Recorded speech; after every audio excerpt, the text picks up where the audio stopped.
અમે ધરમસિંહભાઈ, ચચીભાઈ, હિરેનભાઈ, ભાઈ પત્રકાર વાઘજીભાઈ, અમે બધાય આજે ભાવનગરમાં મુલાકાત કરવા હતા ધરમસિંહભાઈના વિચારોથી આજે અમને બહુ પ્રભાવિત થયા કે હક અધિકાર એટલે શું કહેવાય એમ.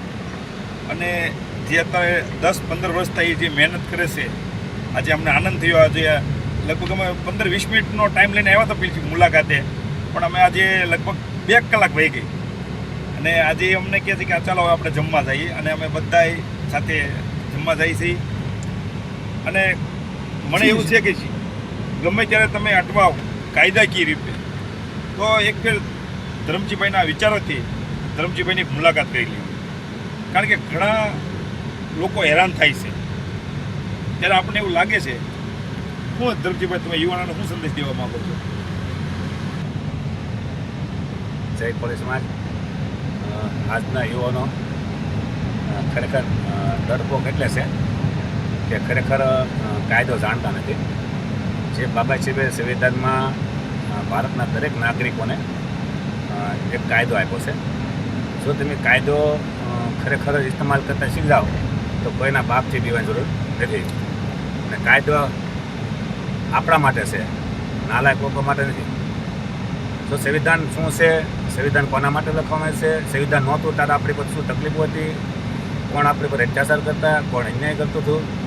જે બાબા સાહેબે સંવિધાનમાં આપણને ઘણા બધા અધિકારો આપ્યા છે.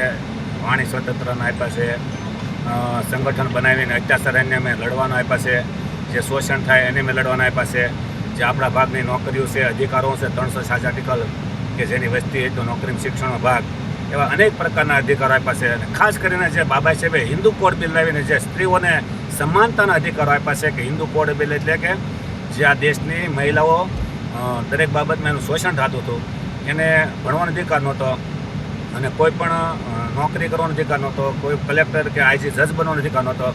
આજે ભારતની જે તમામ મહિલાઓ છે, માત્ર દલિત નહીં, ભારતની તમામ મહિલાઓ, તમામ સમાજની મહિલાઓ, તમામ ધર્મની મહિલાઓ ક્યાંક ને ક્યાંક જે પ્રગતિના પંથે થઈ છે, એમાં બાબા સાહેબનું ઋણ છે.